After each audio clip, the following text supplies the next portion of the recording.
You're back in the shop with me tonight, guys. This week on the channel, we're going to find a problem. Now, the definition of business is seeing a problem, making a solution to that problem, marketing that solution to everybody, and then you'll make money. Now, let's look around my house and see what kind of problem we can find that we can fix in the wood shop. Dad! Yeah. I wish I had a stand-up desk. Dad! Yeah. I wish I had a stand-up desk. Dad!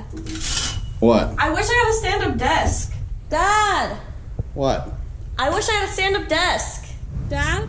What? I wish I had a stand-up desk. Dad!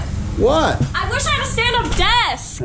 So now that we know what the problem is, let's come up with a creative solution to fix that problem. Stick around, guys. I'm Stoner Erickson from Erickson Design Company, and let's build something. Ta-da!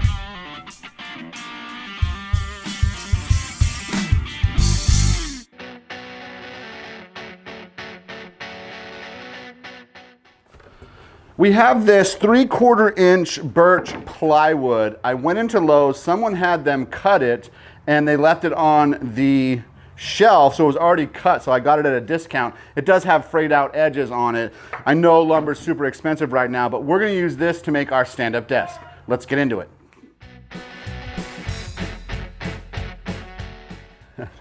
I'm going to use this Minwax clear lacquer. It's fast setting, and what that's going to do is going to create a barrier on the wood in case I want to do some epoxy or different kinds of finishes and stain. I'm just going to make a little rubber layer on it. That way I can sand that off really lightly with 220 and I can get down to the wood. Plus, as it carves, this will kind of help it from chipping out. So I really, really love this stuff. So I'm just going to spray it on real quick.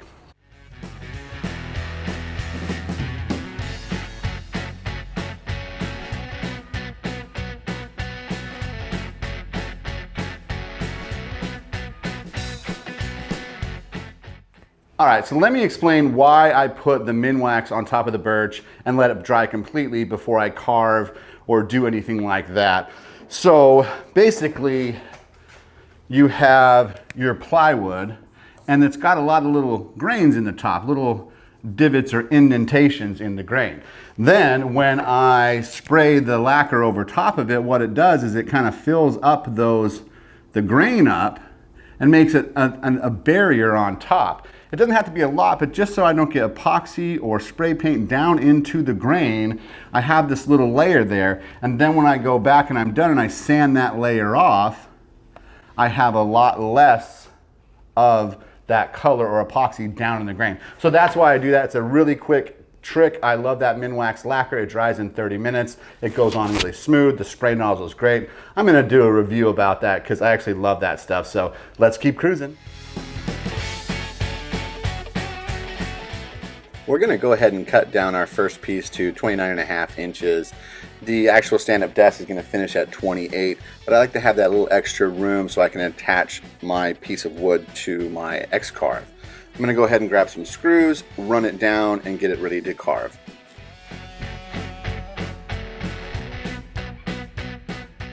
I'll hold the machine to the starting point. Then I'll set the Z probe for the depth and the height of the actual carve. I'll check my cameras, and then I'll start the machine up. Now I'm going to slide this enclosure closed and put the front door on it. This will keep all the dust inside. If you like fun and creative videos like this, hit that subscribe button. Do it, and do it now. The original carve time on this was about 220 minutes, so I increased the speeds and feeds in easel, and I got it down to about 1 hour and 6 minutes. I'll cut down my second piece of plywood, the one I put the lacquer thinner on. I'm going to be doing a carve in that, a tree, and a little saying on the top. So I want to actually add a little bit of vinyl on the top. So I'll grab that and I'll run over and I'll start laying that vinyl out.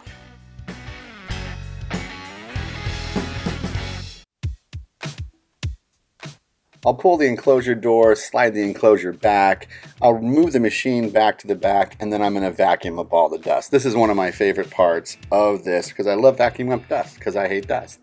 Next, I'm going to set up the second carve. Now, I did increase the speeds and feeds on this one as well, bringing it from about 1 hour and 57 minutes down to about 48 minutes.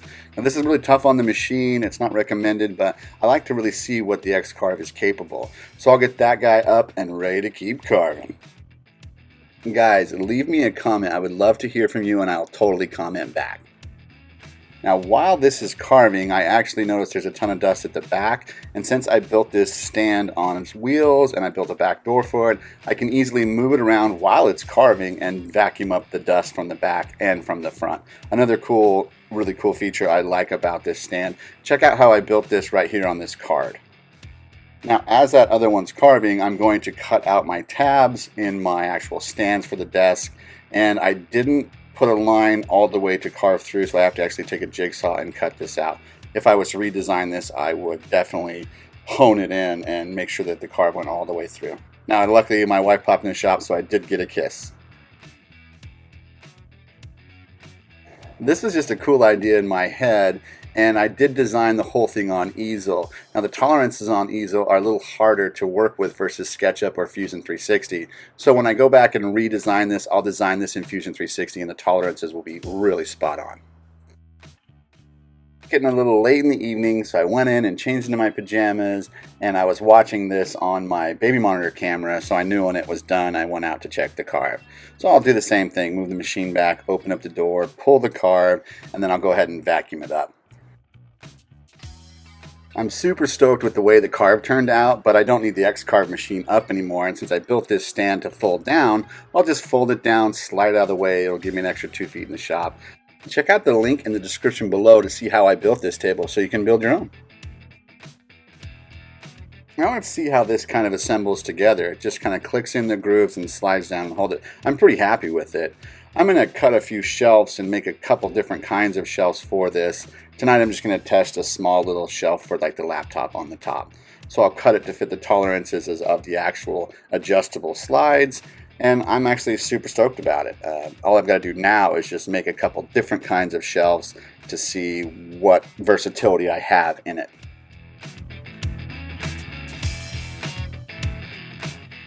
The next morning here, it's raining outside. Normally I'd paint this kind of stuff outside, so I'm just going to grab a big drop cloth and put it over my table. And I'm going to go ahead and paint down into the grooves of the carve that I did. I'll just take some tape and I'll cover up everywhere I don't want paint. I'll just take some paint, spray it down in the grooves. Pretty basic, pretty straightforward. I do wipe the paint up, the extra paint on the top, and this kind of helps it dry faster. I just like doing that. Now I'll pull the actual vinyl off, and this is one of my all-time favorite parts of anything I carve, is kind of getting to reveal and see how beautiful the X-Carve carves stuff, how detailed it is, and I'll just take a little razor blade and pull off all of this vinyl. It's pretty beautiful, guys.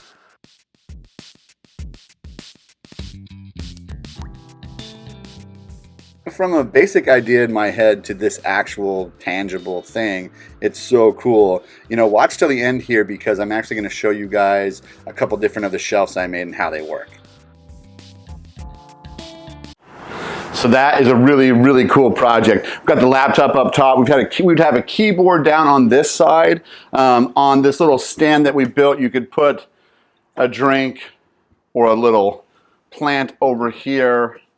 You know, and the cool part is, for me, is that if you wanted one of these, I would be able to make it, and then I would flat pack ship it. So the whole thing would break down.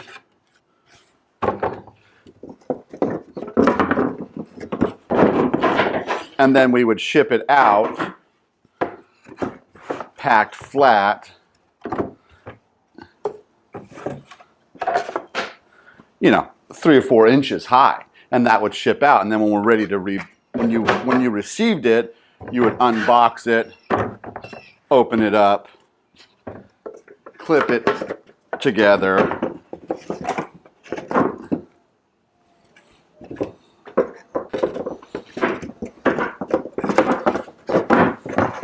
whatever height you would need it at, you would use.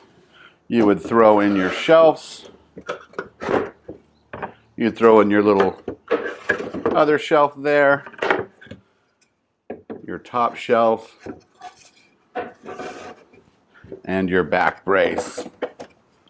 And that would be a really cool, simple stand-up desk, guys. Thanks for watching. Make sure to like, subscribe, and share. Check out my other videos right here. And I'm Stoner Erickson from Erickson Design Company, and we built something. Ta-da!